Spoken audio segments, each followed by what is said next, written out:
વાવથરા જિલ્લામાં સ્થાનિક સ્વરાજની ચૂંટણીના લીધે ચૂંટણીનો ગરમાવો તેજ બન્યો છે। સ્થાનિક સ્વરાજ્યની ચૂંટણીના પ્રચાર અર્થે મુખ્યમંત્રી ભૂપેન્દ્ર પટેલ આજે ઢીમા ખાતે ધરણીધર ભગવાનના શરણે પહોંચ્યા હતા। મુખ્યમંત્રીએ અહીં વિશાળ જનસભાને સંબોધી ભાજપના ઉમેદવારો માટે સમર્થન માંગ્યું હતું અને વિપક્ષ પર આકરા પ્રહાર કર્યા હતા। વાવથરા જિલ્લાના ઢીમા ખાતે આજે કેસરીયો માહોલ જોવા મળ્યો હતો। મુખ્યમંત્રી ભૂપેન્દ્ર પટેલે વિકાસ સંકલ્પ સભા દ્વારા ચૂંટણી પ્રચારના શ્રી ગણેશ કર્યા। ધરણીધર તાલુકા બન્યા બાદ મુખ્યમંત્રીનો આ પ્રથમ રાજકીય પ્રવાસ હતો, જેમાં પૂર્વ સાંસદ પરબતભાઈ પટેલ અને મંત્રી સ્વરૂપજી ઠાકોર સહિતના દિગ્ગજ નેતાઓ હાજર રહ્યા હતા। અલ્પેશ જોશીની આગેવાનીમાં ભવ્ય બાઇક રેલી દ્વારા મુખ્યમંત્રીનું સ્વાગત કરવામાં આવ્યું હતું। મુખ્યમંત્રીએ સભા સંબોધતા જણાવ્યું હતું કે વડાપ્રધાન નરેન્દ્ર મોદીએ દેશમાં વિકાસની રાજનીતિ શરૂ કરી છે। પહેલા ચૂંટણીઓમાં ભાઈ ભાઈ અને ગામો સામસામે આવી જતા, પણ હવે જનતા માત્ર વિકાસને જુએ છે। ગુજરાતને મોદીજીના નેતૃત્વનો સૌથી વધુ લાભ મળ્યો છે।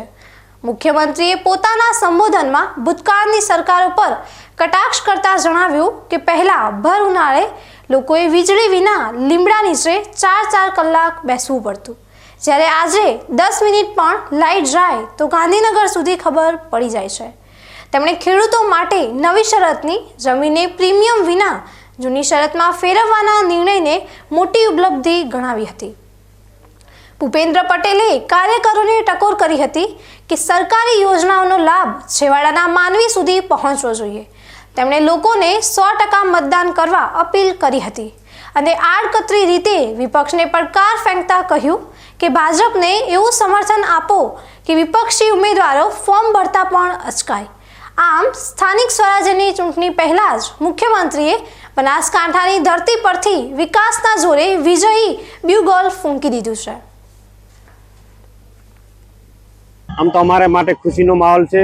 જ્યારથી નવો જિલ્લો વાવથરા જાહેર થયો છે અને તાલુકા પણ નવા બનાવ્યા છે, એની અંદર આજે સ્વરાજની ચૂંટણી ચાલી રહી છે, ત્યારે આજે સીએમ સાહેબ પણ અમારા આ વિસ્તારની અંદર ધરણીધરની ધરા ઉપર જે ધરણીધર મુછાળા ભગવાન બિરાજમાન હોય ત્યાં આગળ અમારા વિસ્તારની અંદર જ્યારે સીએમ સાહેબ આવતા હોય તો સીએમ સાહેબને ખૂબ અભિનંદન પાઠવું છું કે આ વિસ્તારની અંદર ખૂબ ચિંતા કરીને આ વિસ્તારના વિકાસ માટે પણ ચિંતા કરી છે અને આ સ્વરાજની ચૂંટણીની અંદર બહુ જંગી મતોથી ભારતીય જનતા પાર્ટીનું કમળ ખીલે અને સૌ સાથે મળી અને આ વિસ્તારનો વિકાસ કરે, એના માટે અમે સૌ સાથે મળી અને કામ કરીશું। અને ખૂબ આનંદની વાત છે કે સીએમ સાહેબ જ્યારે અમારા નવા ધરણીધર તાલુકાની અંદર આવતા હોય તો એમનું હાર્દિક સ્વાગત કરીએ છીએ।